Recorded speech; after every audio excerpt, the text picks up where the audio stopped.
This is Pete Flitzer. Join us for a conversation with Matt, the co-host of the Blue Bantha Milk YouTube channel. This is a lot of fun. This is a lot of fun. We get to have people that we like and enjoy speaking to come in and join in on this with us as well. You're listening to Around the Galaxy.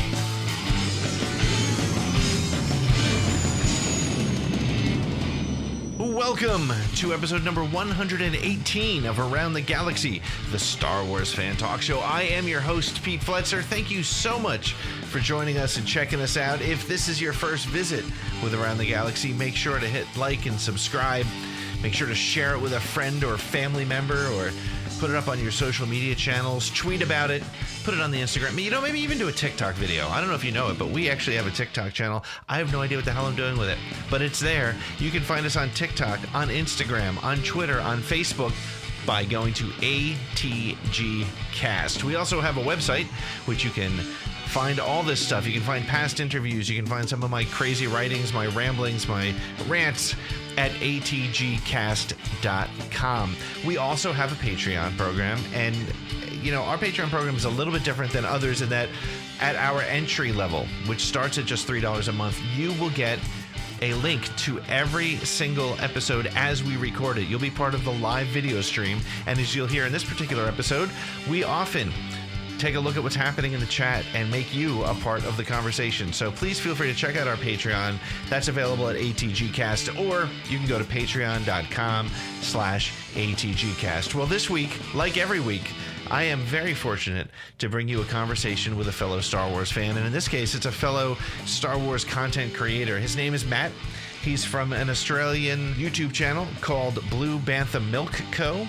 I had the great pleasure of being a part of some of their wacky AI-generated Star Wars sequel scripts, which was a lot of fun. We do a little bit of a table read. But we spent a lot of time on this particular episode talking about what it means to be a Star Wars content creator and some of the challenges and some of the pluses and some of the minuses. And we had a really good time doing that. So without further ado, I am excited to bring you our conversation with Matt from Blue Bantha Milk Co. Matt, how are you doing? Hey, I'm well. How are you? I'm great, man. I'm great. Tell us, for those who may not know Blue Bantha Milk Company, or you, tell us a little bit about you and about the podcast. Okay. Geez. All right. So me, I'm Matt. I'm a lifelong Star Wars nerd, I think, as we all are. Very stock standard kind of way of getting into it. It was like, hey, you're a kid, says Dad. Here's these tapes that I taped off television. Here, watch these. Sit, watch these, And I'm just like, what is this? Like wore the tape out. Yeah, I mean, you would have heard this story a million times, because I think I know you're a couple of years older than me. Like I'm about to push 40. So in our age group, it's that standard VHS story. Wore the tapes out, knew where all the commercials were, got into it really because of the toys. I think that's sort of where my age bracket sort of falls away a bit. So all of the original trilogy was in the cinema. By the time I was one, it had been and gone. So now you know my birth year if you're good at mathematics, and you can stalk me a bit easier. And then, it was toys. It was just toys, like coming out of that period where the toys stopped being cool, like in the mid 80s. Mum would go to garage sales, pick up just buckets of figures, because someone's mother or father went, yeah, you're too old to be playing with toys, little Jimmy. And, he would put them up and stick them in a garage sale. And then Mum would swoop in and be like, oh, yeah, that's $5. Yep, cool. I'll take all that. And, so I got all these buckets of figures, out of boxes and all that stuff. But, with the coins and all that, parents always, for like birthdays, Christmas and stuff like that, I'd get like the play sets or something bigger, right. Some sort of like, or a vehicle or something like that. So, Shuttle Tidarium's my favorite vehicle that I've got. Still got it. Ewok Village, still got it somewhere. Though I think when I was a kid, I was a real idiot and I put super glue on it and maybe glued one of those Ewok spin-off baddie figures, the green guys. What were they? I think I decapitated one of them and stuck his head to his hand and then painted blood on the thing, and then may have accidentally rested him on the Ewok Village playset, and I think he stuck to it. Well, we know the Ewoks are murder bears, so if they could get one of their heads, they would definitely put it up on the wall. So I don't think we're that far off. So yeah, so that's me in a nutshell. That's me in a nutshell.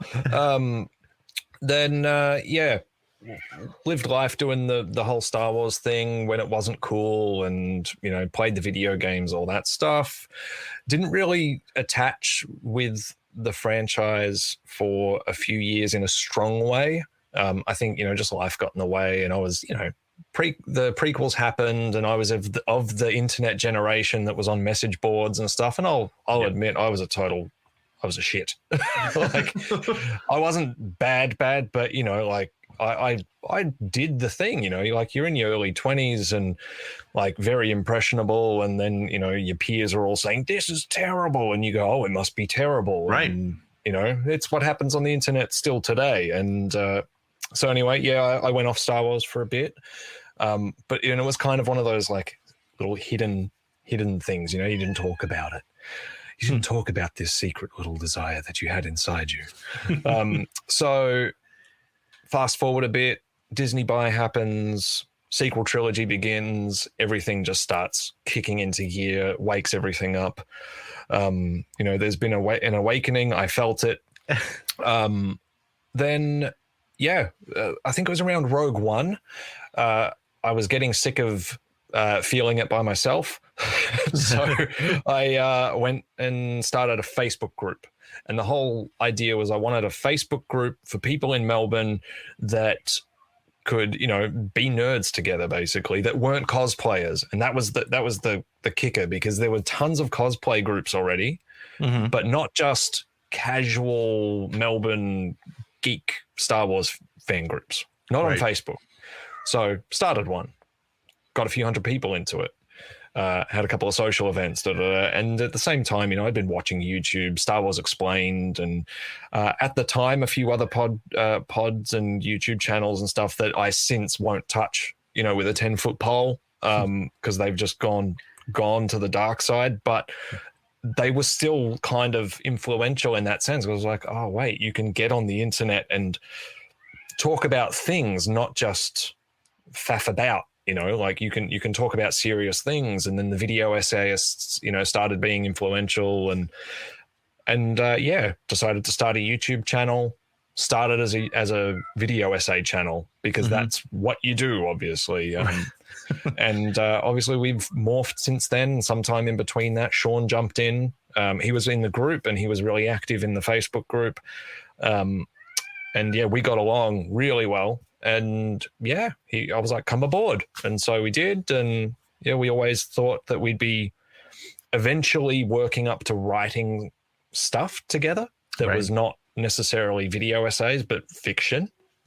And in a roundabout way, that's kind of happened now. Yes, it has. You have evolved into the creation of the AI written scripts of both episode 10 and Solo 2, and you have some Lando stories. For people who aren't familiar with, first of all, it was a privilege and an honor, and people who listen to me may have heard me talk about it, or hopefully may have even gone and seen it, where I got to be a part of your Solo 2 script. But basically, you have artificial intelligence write scripts which they are absurdist and hilarious and very funny. But tell us a little bit about the AI scripts that Blue Bantha Milk Company has been working on. Before I do, because obviously this is the video, and this portion of this conversation is for your patrons. So if you're a Around the Galaxy patron and you haven't watched Pete Fletzer as Jabba the Hutt in our Solo 2 story, what are you doing? Like, seriously, what are you doing with your life? Because that is something that should be like, hey, Have you seen me on a green screen pretending to be Jabba the Hutt? If not, I don't know. Maybe you should question your patronage. Maybe I should push that a little harder. Yeah, I did. I went all in. I used green screen, and but hey, I do have to say, I mean, Matt, you sent along some of the props to be used, and so it was a whole thing. But yeah. So if you haven't seen Pete do that yet, then do, because it will change your life. I will put a link in the description so you have no excuse to not be able to find it, although it's not difficult to find either. No, it may ruin your relationships with others. That's true. Let's just say that, because once you see Pete, you never go back. I can't rhyme that anyway.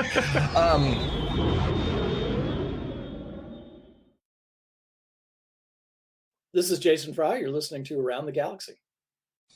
So we've kind of got in a bit of a rut with content, as you do. I mean, we've had conversations about this where you create and you make stuff and you put it out onto the web, and you're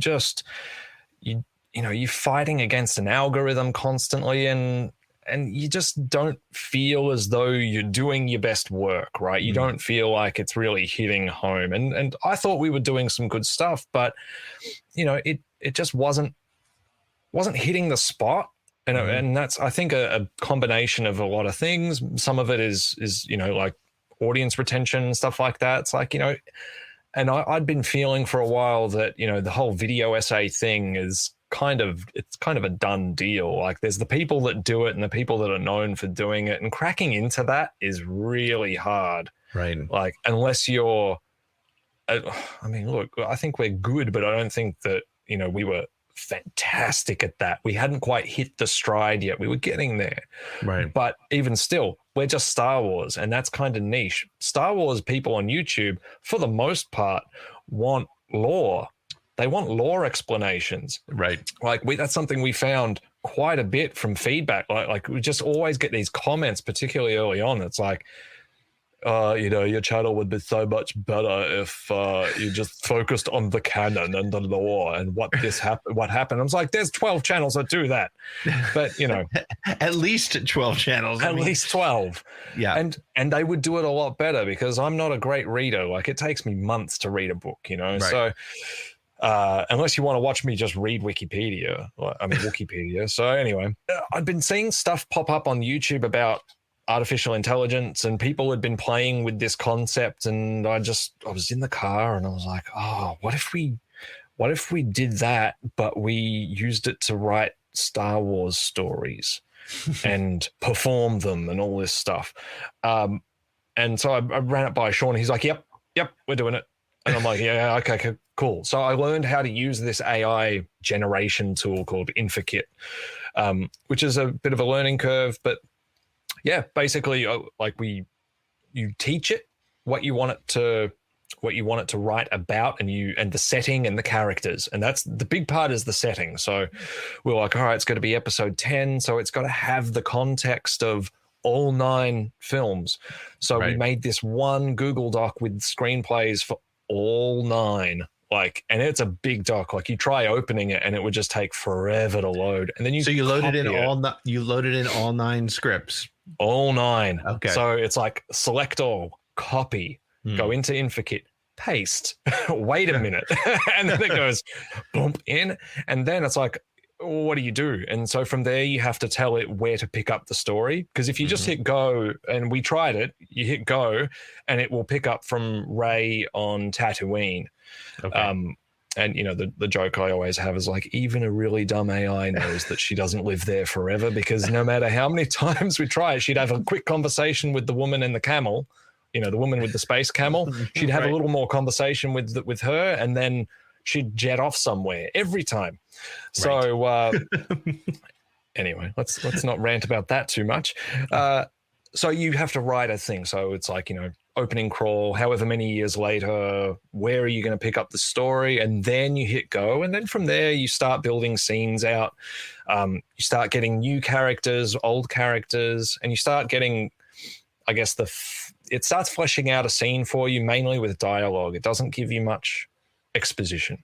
Mhm. And then you just repeat the process. So you selectively take bits, feed it back, write new scenes and say, okay, now we're going to go here and we're going to use these characters and this is happening. And you, like us, Sean and I, we start piecing together what the story is based on a big block of gibberish. Selectively piece it together, find the bits that are funny, that make sense, and then feed it back, go again, and do that over the space of a month. Basically. So it's kind of an iterative process you do have to do. And you were saying that you also have to do some editing. You have to make it read better. You have to do some things. A heap. Yeah. A heap. You know, like, I mean, God, something I thought if we had the time for it, if you want, we could do I could do a test and I could read some to you. Like, you tell me a setting, or someone in the chat write a 1-sentence setting, and I'll feed it in from the comment into the AI, and I'll tell you what it spits out, and you'll get a bit of an idea. All right. So somebody in the chat, write us a 1-sentence setting for a Star Wars setting, and Matt will. And include 2 characters. Okay. Just say, name 2 Star Wars characters, preferably big ones, because it will illustrate the way that it works a bit better. All right. So Matthew, one of my patrons, wrote in to us that Luke and Grogu Jedi training on Tatooine, and we're going to feed that into the AI and see what it comes back with. All right, so I'm going to flesh that out just a little bit, and I'm going to say specifically Luke Skywalker into the AI, just so that it knows without a doubt who it is. Because one thing I have noticed is it knows. Like, you can feed it a scene with, let's say, Anakin and Padme, and it will start bringing in other characters from Star Wars because it knows what Star Wars is. Okay. How it knows is anyone's guess. Sure, it's documented somewhere. But anyway, so I'm going to flesh it out to Luke Skywalker and Grogu arrive at Luke's new Jedi training temple on Tatooine. All right. And it says, so Luke looks to Grogu and says, I guess this means the end of your fighting. Grogu then breaks down in tears and tells Luke how he killed his best friend. And yet I still live on, and so does Koran. As Luke watches his old friend in grief, Han Solo approaches the room with Chewbacca. Han is breathing heavily and says, well, that's just great. Grogu and Koran hug again, even though we thought he was dead. Yeah, he's dead. And Grogu gives Luke some comforting words, which causes Luke to break down and cry in Koran's arms. Koran comments on how a middle-aged man is the one who taught him the true, hit generate again, meaning of courage. Meanwhile, Nien Nub and Wicket E. Reckless have arrived at Nar Shaddaa. Nien tells Wicket about the Force and how Nien is supposed to be a Jedi. When Wicket points out how a middle-aged man is the one who told him about the Force, Nien asks Wicket if he had the same opinion when he was young. Wicket agrees with Nien, and he says that there are 3 rules to the Jedi Order: never lie, never fight, and never start things. Never start things. Wicket then asks Nien if he knows the last part, and Nien tells him that it states that, now I'm just going to make it a real short generation here, states that the Jedi do not start things. There you go. There you go. So it's interesting because you can definitely, as Star Wars nerds like us, we can, there's characters in there that we know, there's different pieces of them, and but it builds a very bizarre little story, and again, that's what your episode 10 was, and your Solo 2 was. It created these bizarre, like I said, it's almost like, I mean, I'm a huge fan of British humor, like Monty Python and something. So it's just a bit absurd. It's just on the edge of making any real sense, but close enough to making sense that you can follow it and see the joke in it. And that's the thing with it. And they were hugely successful for you. So yeah, it was really eye-opening. And for us, considering we'd sort of been having some doubts about kind of like what to do next and how to kind of approach it and all of that sort of stuff, it kind of gave us a bit of a kick in the butt to say, you know what, like, let's just have fun with this. Like, let's stop trying to push things to a schedule, and let's stop trying to, like, because we were trying to get something out every 2 weeks, Yep. Let's stop trying to do that. Let's stop doing stuff that, we feel like is kind of paint by numbers, for the sake of views, and then, like worrying about the stuff that we really have our hearts sort of set on. Because that was kind of it. We would always try to say, okay, well, we think this will get some views because it's kind of current. And then we'll do an essay here about something that we're passionate about. And like, we just thought, no, hold on. This is a lot of fun. Like, this is a lot of fun. We get to have people that we like and enjoy speaking to come in and join in on this with us as well. Like, we get other creators that we interact with and get them in on it and give them something fun to do as well. Because like, reporting on the news is, for the pods and the channels that do Star Wars news, that is a full-time gig. You get no rest from that. It's like, cool. In your rest time, just come and have some fun. You don't have to talk news. You can just be silly, put on a costume and embarrass yourself in front of everyone. And, that for us, and like creating some sort of sense of community around these creations felt more important and more kind of like what I mentioned at the very start of this conversation, like starting that Facebook group because wanting to get people together. That it feels right. It feels like it sort of has come full circle in a way.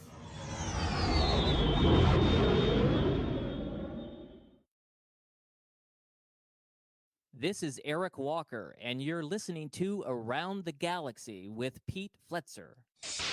Let's talk about the sort of bizarre world that we live in as Star Wars content creators. I think, it's interesting because we have there's sort of the echo chamber on Twitter or Facebook or whichever social media platforms you hang out on. And it's the same several thousand people, right? And if you were to do a Venn diagram of people who follow Blue Bantha Milk versus people who follow Around the Galaxy, there's probably a fairly healthy cross section, but a surprisingly smallish one, right? I mean, because obviously you have you're in a different geographical location, blah, blah, blah. But that being said, there's there's no way to say this without sounding like a jerk, so I'm going to take that chance because, man, that's the kind of guy I am. Every time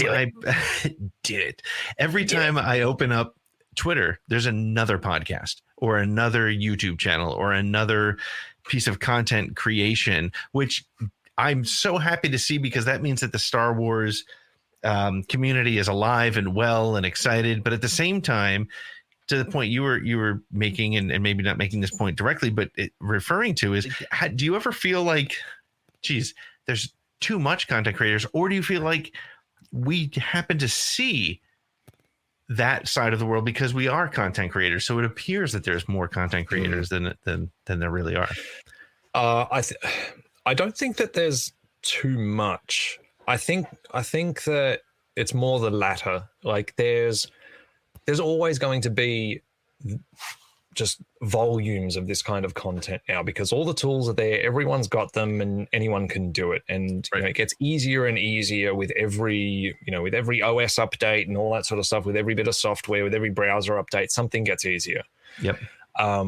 So that's never going to go away or change. But I think we are a little more attuned to it because, we think about when you started the channel. Like, I think this experience would be kind of similar. You get on the social media platforms, you start looking at who gets followed in those spaces, and you start following. And inevitably you find that, okay, well, people are gravitating around this person that creates this content. And then from there you find other people. And there's people doing the same thing as what you just did, which is trying to find other similar people, but finding the tweets with the most likes. And there's usually a lot of creators in there. Algorithms then just keep it cyclical and cycling that around. And, the same thing happens with YouTube. You're starting out, you go to YouTube, you create your channel, you look for other channels, you add them to your like channels list, and then you look at them and say, oh, well, where else are they on social media? Because you want to, I think you create channels and podcasts and stuff like that because you want some sort of community, right? You like this niche little thing. You like something that, you're not exactly, in some cases, going to go out every single day and make your job or career or anything like that. But you want to have some sort of deeper connection to it than just, consumption, right? that's not for everyone, but for the people that it is for, that want to create something, I really believe there's a community driven desire there. So you then naturally are going to want the support of others that are doing similar things in your community, and I think that just puts you in that kind of mindset. And I think that puts you, makes you more receptive to seeing similar people. And depending on what your take is on and when I say you, I mean that generally to any creator, what is your personal take on competitiveness in the creation space? Because I think that really alters the way that you see things and the way that you sort of interact with other creators and how you feel about that. I don't feel competitive with any of that stuff. I prefer the idea of linking together with others, promoting everyone else, giving and people that don't have as big a platform, help them get a bigger platform. We've been helped a lot when, we didn't need to be helped. We didn't deserve it necessarily. We had done nothing to make anyone want to go out of their way, I believe. Maybe I'm being modest. I don't know. But we were just being us. And, bigger channels, for example, Star Wars Explained. They supported us early on when we had 200 or 300 followers, and that was it. Yep. They supported us. They helped get us up past 1,000. They're, just by them tweeting about something or saying one nice thing on their platform helped get us a little bit further. And then we were like, oh, well, hold on a second. We've got to pay that forward a little bit as well. So, people that we've sort of then ended up gravitating around, it's like, okay, well, now let us try to help get you past 1,000, So we try to do that sort of stuff all the time. And I think that's always going to put you in a position where you are seeing new creators come up all the time. But you also see the ones that are coming up and stirring the pot and doing stuff that you think, oh God, this doesn't help anyone. This doesn't help the community. And that's tough. I think that's harder for me than worrying about our own content and whether people are going to watch it. It's that you have to interact in social media spaces, and inevitably there are creators out there that are not great with community. They treat it like a competition, and it shows. It really shows. And maybe it's also, gosh, you just said earlier that you're on the brink of 40 and I'm on 50, but I look at my kids who are 8 and 11 years old, right? And they have a dream of being a YouTube star, right? That's they're so I can understand that there are people who are taking this a bit more seriously and a bit more this is going to be their job. And I mean, the reality is, and so I had a great conversation with a friend of mine who's he's a digital media professional out on the West Coast in LA. And, he made a great point. He said, the chances of becoming a YouTube success story. Yeah, you can make a couple $100, couple $1,000 a month on YouTube, but the YouTube success stories are the same as people who make it in the music industry. It's the same people who make it in acting. It's the same people who make it in the sports, in professional sports. It's such a long shot now because so many people. It's so competitive. And to that end, and I think, and this is why I loved hearing what you were saying at the top, is it's so important to be doing this for the reasons that you were saying, because you're trying to have some fun with it. You're trying to enjoy it and expand that community. I mean, I don't have the largest Twitter following, but at almost 4,000 followers, those are 4,000 people that I get to interact with and have conversations with about my favorite thing to talk about when I'm not dealing with the real world, right? So that alone makes it worthwhile.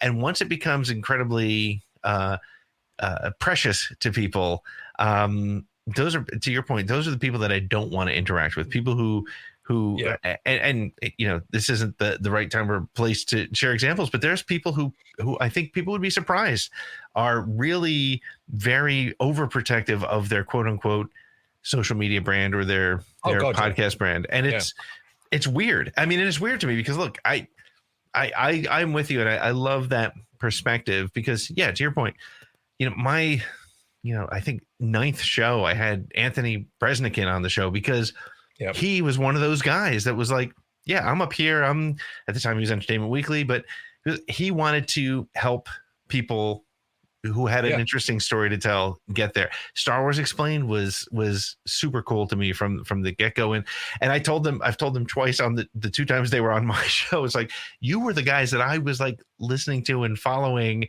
before I even considered doing this. And they're great people. And the great ones need to be recognized, I think. Absolutely. There's Matthew in the comments made a point, that a bunch of creators only use Star Wars as a cash grab. I want to add to that because, Pete, you are correct. It is not that easy by a statistical kind of chance of becoming like a YouTube hit, right? Mm-hmm. It's pretty hard, even for the ones that, like, I'm going to say on our side, like, so we always talk about like there's sides in Star Wars fandom. And there's the people that are like just having fun with it and all that. And then you've got that other side. Right. And there's always, I think, a conversation that, comes up about that other side, using the algorithm to stir up drama and all this sort of stuff. I don't know if you've ever looked into people trying to crack into that space. Yep. Like doing the same sort of thing, like starting up a channel and all that sort of stuff, but going, this being angry online really works and all that sort of stuff. They're having the same problems as us. That's like probably true. Yeah. Like I've looked into it. Like we've done this. There are a lot of channels struggling to get views that are weaponizing hate and all that sort of stuff, as much as the people that aren't. It's a crazy thing. All of these algorithms are designed around feeding people the stuff that they already like. Right, know? Yep. So once something is big, it tends to stay big unless that person just stops. I've seen this stated in different ways. And you and I talked a little bit about it before we got on here that, YouTube, for example, changes the goalpost. They move what pays and what doesn't on a regular basis. YouTube needs to take some responsibility for continuing to make it profitable to be ugly and to take on some of the, honestly, these are really, in some cases, extremely dangerous points of view, putting things into people's minds and feeding negativity. YouTube needs to take some responsibility for that. Yeah, I agree. But how, like, where do you draw that line? There's so much gray area in it, and the quote unquote clever people on that side of YouTube creation and all that sort of stuff, they know where that line is and they know what they can and can't push. It makes it very hard to enforce that sort of stuff. But God, in a utopian world, yes, I absolutely think YouTube and Facebook in particular need to be held accountable for what they've allowed to propagate, for what they've allowed to fester in a sense, because there was such a period of time there where it went unchecked. Right. And that's the problem. Like when you create any kind of community, you can set all the terms and conditions and all the community standards and all of that sort of stuff, but that is worth nothing. That paper is worth not the value of what it's printed on if you don't enforce it. And they went for so long without enforcing it. I would hate to have to be a content moderator. That would be one of the worst jobs. Yeah. One of the absolute worst jobs. But you've got these companies that have created a Goliath each independently that is so far beyond, I guess, a point of easy return. Yeah, it's almost impossible to kind of pull it back at this point, and that's where the challenge is, I think. Right? The monster is so big, it becomes a bit of a challenge.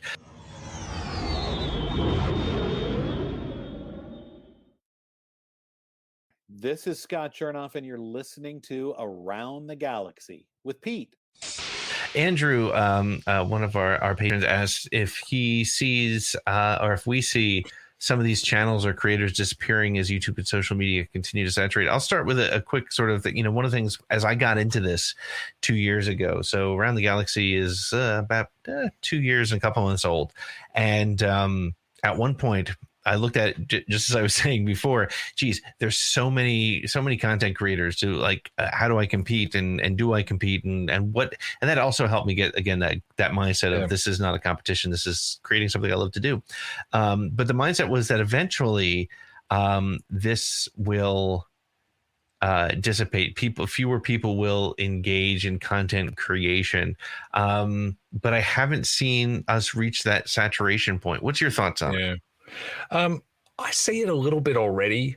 I mean, I don't think that it's ever going to be that everyone just drops out unless something happens. Like let's say what we were just talking about happens and these companies get held responsible and all of a sudden the platforms have to get changed to a point that they are fundamentally different. I mean, that can happen in a number of ways. Like it happens with taxation. Right. Like simple things like that. Like there's reciprocal tax laws between Australia and the United States, but the United States still wants a cut, even though I'm here. I'm using an American platform. So I'm like any income that we make from YouTube, we're paying Australian income tax on after America takes a cut, which doesn't seem fair to me, but it's a small cut, but still it's an additional 5% up to like. Changes like that can happen all the time. So it's either going to come as making platforms more accountable in a way that fundamentally changes it and makes it less attractive to do. There could be taxation. There could be all sorts of other things that happen behind the scenes at a less tangible level that make creators back out. But then you'll have other people that will step right in. I mean, you see it with things like YouTube, right? I mean, not YouTube, Uber. So Uber launched, they paid the drivers better. They did all these things that were better than becoming a standard taxi driver. And then once they had the hold, they tightened their grip. They stopped paying so well. They stopped doing things by the book. And and drivers that came in that first wave went, whoa, this is not what I signed up for. This sucks. I'm going to find a better job. And they ditched out, like they jump out. But then you'll always find someone that's willing to accept the new terms. That's just the nature of the beast. And these companies know that. Yeah. So you'll see that cycle happen all the time.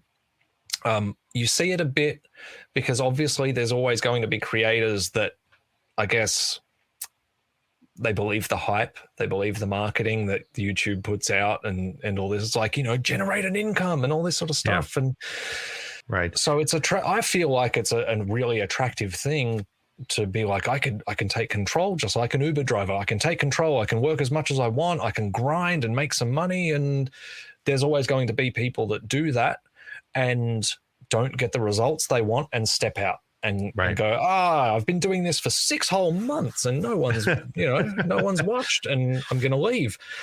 And that's just the reality of it. I see that a fair bit because, pods especially, like, people can make a podcast so easily and they do it. And if they're not getting any traction, all of a sudden they stop releasing episodes. And then you'll see a tweet a few months later and it's going, I had to step away.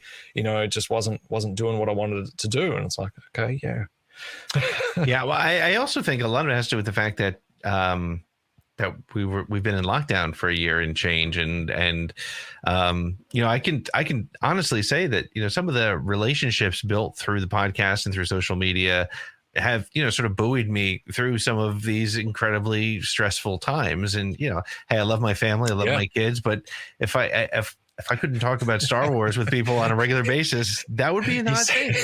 He says as they listen at the side door. They're like, hey, wait, he didn't say kind of love my kids this time. That's good. It's a step up from last time. But so yeah, to your point too. I mean, and you said it earlier. Anybody with an iPad and internet access can create content. And so it's my belief that a lot of the content, once the world starts to reopen, which who knows exactly when that's going to be, will start to dissipate because people won't have the hours and hours of extra time. but again, I think, and this is why I love doing the show, because I always get a slightly different perspective and I look at things a little bit differently. And I think, it's just that it's become so easy to do. And it's become something that it's an outlet for a lot of people. And right now it's a way to maintain that communication and maintain that connection. And in a couple months, who knows where it'll be. Yeah, exactly. I mean, I would like to think that we'll get out of this a lot sooner than not, but also, that whatever the relationships are that people have fostered during this time, it's like, keep them. Yes. Keep them. Just because it's not someone that you can go out to the pub with, easily. Right. And have a drink with, don't treat it any less. Don't treat that relationship as less, because, at some point, you'll maybe go to a convention or something like that. And I can tell you, like, when you meet those people that you've had these really great experiences with, and then you go and meet them somewhere like that, it's bloody amazing. Like, you're like, oh, wow, like, it didn't matter. The distance didn't matter.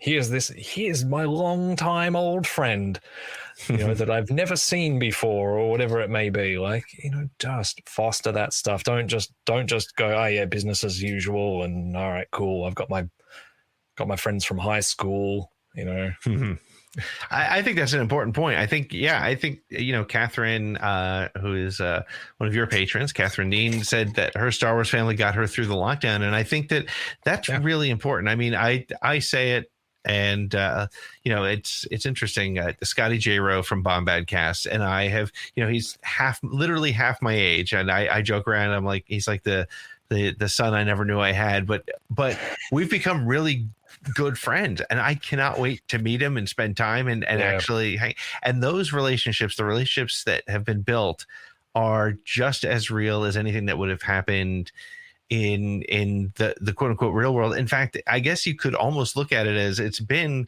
an opportunity to expand, right? Where into areas that you care about. Because I mean, I've got a ton of Star Wars friends, but I've also made friends in other areas that interest me. I've met people through music. I'm a wannabe musician as well, and so I've met some people there who hopefully one day maybe I'll get to play with them, or I'll get to see them play, or something like that. And those things are incredibly important.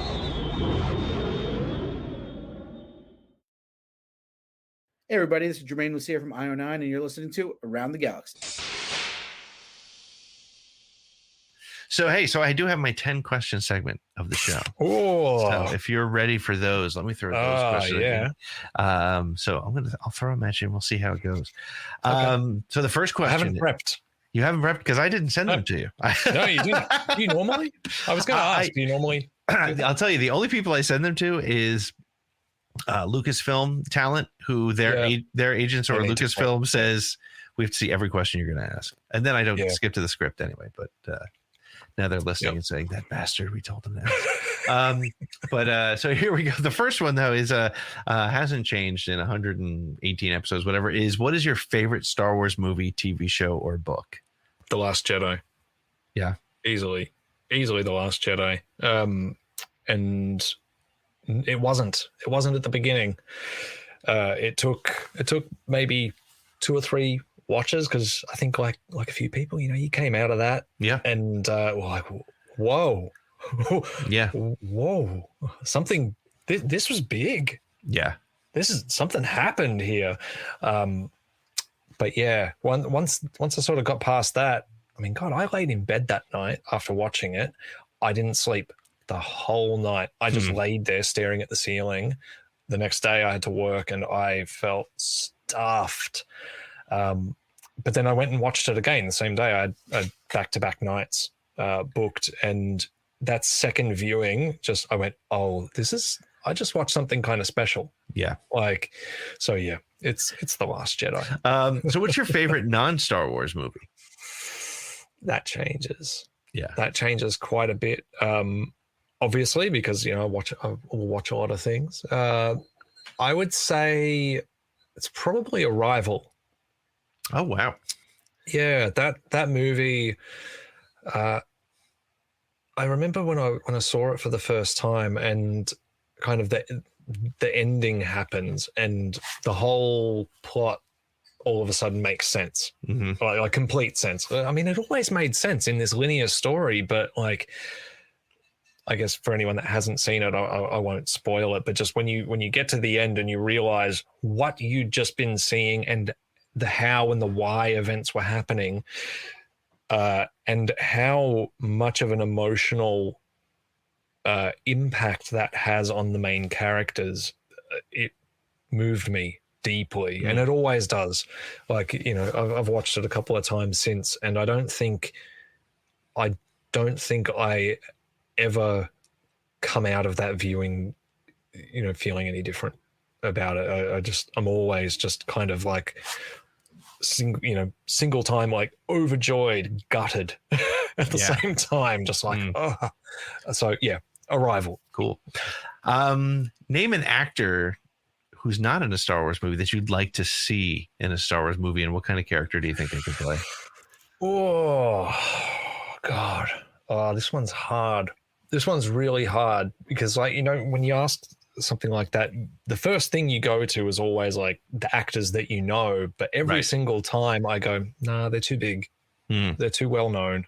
They're too, like, you know, so I don't think I have one, because every person that I can think of, I go, no, they're too well known, and that's why I can think of them easily. I want the characters being played by someone that isn't so well known, right?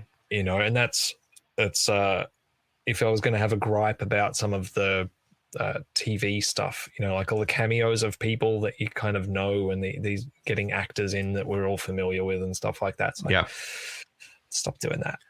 Stop doing that. As much as Timothy Oliphant is great to look at, I think objectively you can say that dude's a good looking guy.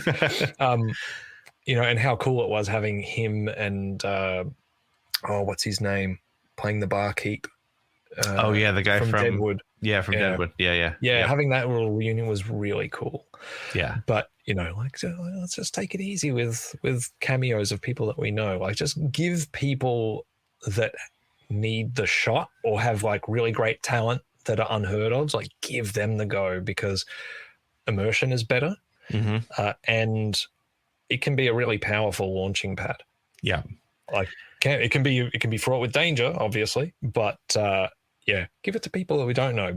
Just let us enjoy new faces. That's why I kind of hope that Daisy Ridley is open to more Star Wars and takes a lesson from Mark Hamill and others who've been in those kind of iconic roles and embrace it earlier, right? I mean, it took Mark Hamill years to embrace that, okay, I'm not going to be able to go and do all these great things that I thought I would, but if I stick with the Star Wars stuff, I mean, just the fact that we're now seeing, you know, leaked shots of Harrison Ford back as Indiana Jones, this recognition that that's who I am, cool. That's what made my career. I mean, that's what we love. And Orient Express was a nice attempt for Daisy, but it didn't work for me for whatever reason. And it's not, ensemble films don't always. Yes, know? That's true. All right, if you could own any critter from Star Wars as a pet, what would you want as a pet? A critter as a pet? Yeah. Okay. Probably a Loth wolf. Loth wolf. Yep, Loth wolf. I loathe cats. Like, I've got cats. Obviously, some people in the stream heard one of the cats earlier, because he is a jerk and he doesn't like closed doors. So, you know, it's like, the door is closed. Meow, meow, meow, meow. And then you open the door and he just looks at it and goes, oh, yeah. Good. What's on the other side remains on the other side. Good. I can go back to sleep. So, yeah, I'd say a Loth wolf. Like, they would be, I think they would be very good. I mean, obviously they would be dangerous as well, but, you know, sentient force dogs, cool. Like, very cool. They take a little bit of space. You could ride them. Yeah. You can ride them places. You wouldn't need a car. And I mean, that would lower your eco footprint.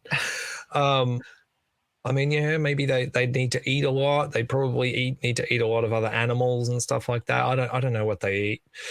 I'd really hate to pick up their poos though. They'd probably be huge. I live in an apartment, but hey, they're pretty sentient. So maybe you could teach them to unlock the door and take themselves down to the park and use the bin. Maybe, I don't know. Maybe they can use the force and they can, I don't know, they can zap their craps to another dimension or something like that. I don't know. I don't know. Through the force, anything is possible. Right. Oh my gosh. Yeah, that's yeah. Well, why don't we move on to the next question? Because please, force boost. That's a new one. Yeah. So what's your favorite Star Wars sound effect? Ooh, I've got two. Okay. I've got two. So one of them, to go with the one that you've probably heard before. It's the Millennium Falcon stalling. Yeah. That old prop plane sound. Mm-hmm. Particularly because it shows up, it's kind of like the Wilhelm scream. Like you hear that sound effect in other films and stuff like that, and you go, "It's the Falcon! It's the Falcon!" And that's all it is forever now. So I love hearing it stall. It makes me think of, we're old enough to remember cars that had chokes on them. Yep.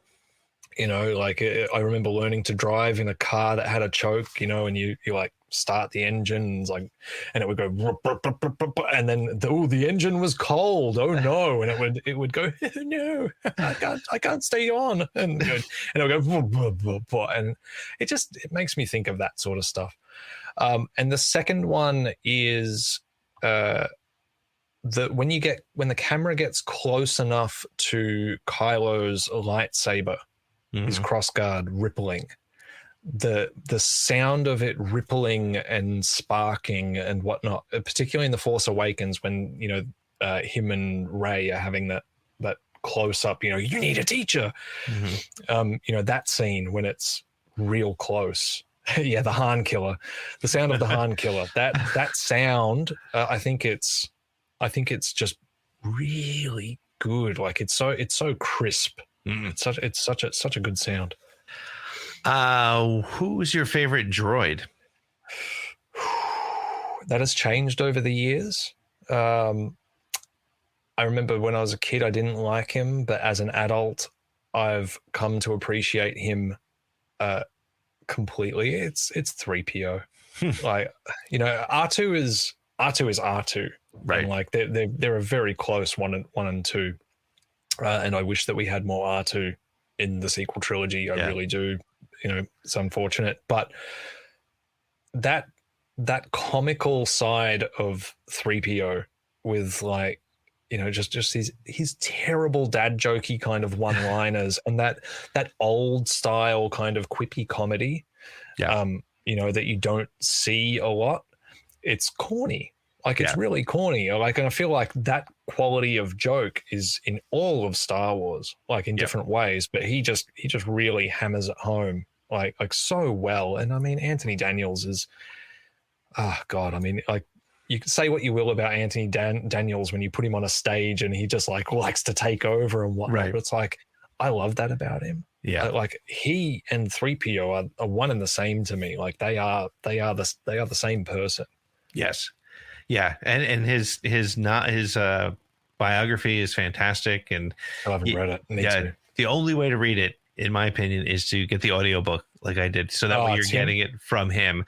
Yeah. And I was fortunate enough to interview him once for Star Wars Galaxy magazine, and speaking to him, the funny thing is, every now and then you're talking to him and he just fell. And this was, 20 years ago. So it was before 20, 30 years ago. It was before it really, there's this next level of legend of what Star Wars is. And he's speaking his normal, regular voice. And then you realize you're speaking to C-3PO because he is C-3PO. He absolutely 100% is C-3PO. So, cool. What is your favorite Star Wars collectible that you own? Said it earlier. It's Shuttle Tidarium. Yeah, Tidarium. from Return of the Jedi's toy series that ran well into the future, after the film. God, remember that? It's like, hey, this movie came out in 1983. Let's make toys for it, like in 1987 still. It's current. Yeah. So that ship is absolutely my favorite. So does that may play into the next question, which is, if you could own any spaceship or vehicle from Star Wars, would it be the Shuttle Tydirium or another vehicle? Actually, no. It wouldn't. Okay. It wouldn't be. Now, is this the question that you normally say it can't be the Falcon? I do normally say it can't be the Falcon. Yes. Yeah. Because I'm gonna apply that rule because I think it's a bit too easy. Yeah. It's like, the Falcon. Yeah. Okay. So I think it would probably be so prequel era, the Jedi starfighters. Oh, like very cool. The lone Jedi starfighters that are basically earlier TIE fighters, aren't they? Like, there's something about that kind of like, kind of makes me think of like rally cars. Yep. Like small, maneuverable, all that sort of stuff. Fast, like quick takeoffs, all that sort of stuff. I love that. Yeah. And it's funny too, because I remember seeing those when they first, started hitting magazines before the movies came out and being like, I don't know how I feel about this. And now I'm with you. Like, those do not get enough love. And watching Clone Wars again with my son, we've been going back and watching Clone Wars again, to see those come in the two different versions of them. It's just it's great. And to your point, and I hadn't thought of it this way before, but yeah, it's totally George Lucas doing his hot rods and his drag racers, and there it is. It's absolutely 100% that. That's great. What's your favorite Star Wars moment? It's the scene that I mentioned earlier. It goes back and forth between a few things. Actually, I'm gonna say two scenes. Sure. So, up until the Rise of Skywalker happened, it was without a doubt, I could easily say Rey and Kylo in the snow. Let me show you the ways of the Force, going into the binary sunset, Force theme and the close-ups and all that stuff. That scene is magical, like absolutely magical. Brings me to tears every time. That is probably an equal tie now with the Luke Leia Jedi training flashback in Tross.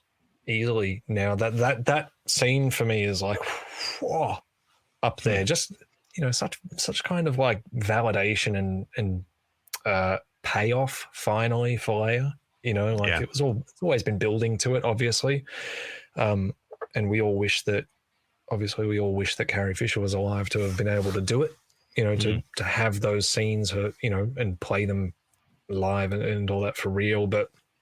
Yeah, getting Billy Lord to do it, and just the helmet reveal. I didn't care about the CGI or anything like that. I thought it was pretty good. Yeah. That scene, I love it. I love that that's a scene that you can go to and not get hung up on the CGI. And I think this is one of those things where we talked before about the social media world that we live in and have conversations, and you can literally pick apart absolutely if you want anything. If you watched Return of the Jedi with that mindset, which is a great movie. I mean, it's a great Star Wars movie. It's a top 5 Star Wars movie. There's 11. I have a top 11 Star Wars movies. But if you watch Return of the Jedi with that nitpicky perspective that people brought to Rise of Skywalker, you couldn't watch it. You literally could not watch a frame of that movie. Well, the last question is, what is your go-to Star Wars quote? I've periodically I'll find myself doing variations on the Maul, the one line that Maul has really in The Phantom Menace is like, at last we will reveal ourselves to the Jedi.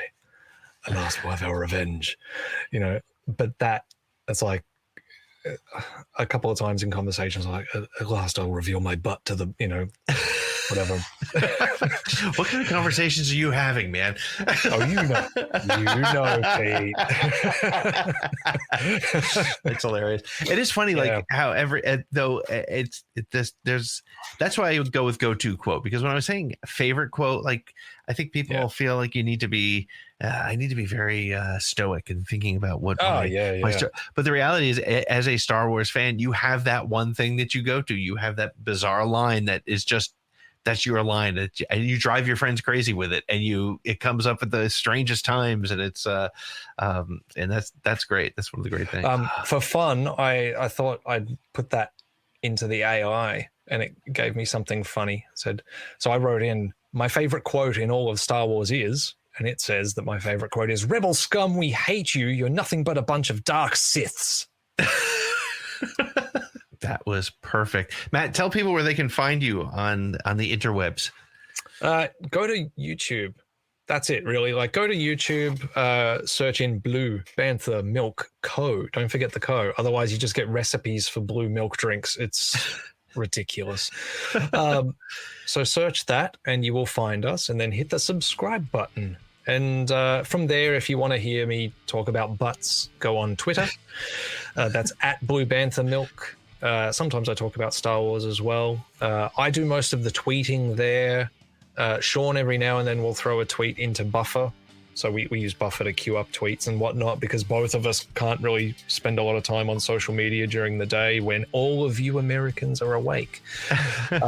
So yeah, you'll get the odd one from Sean there. Facebook, search out Blue Bantha Milk Co.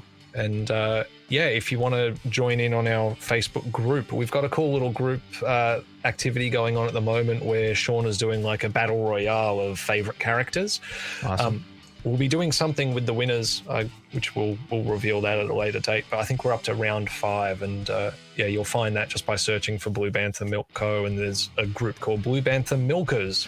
Well, Matt, thank you so much, man. This was a lot of fun. I hope to have you on again sometime. Mate, it's been a pleasure. Thank you very, very much. And nice to meet everyone. Hey, patrons. Well, that wraps it up for this episode of Around the Galaxy. If you had fun, please like, subscribe, share, and review it. If you really had fun and would like to be part of the live virtual audience, please check out our Patreon page at patreon.com/ATGcast. Make sure to follow us on Twitter or all your social media at ATGcast, and go to our website, atgcast.com, for more information about the show, merch, and all kinds of great links. Around the Galaxy is copyright 2021 Pete in the Seed Studios, and our music is by the band Silver Colored Knob, which can be found wherever you find music.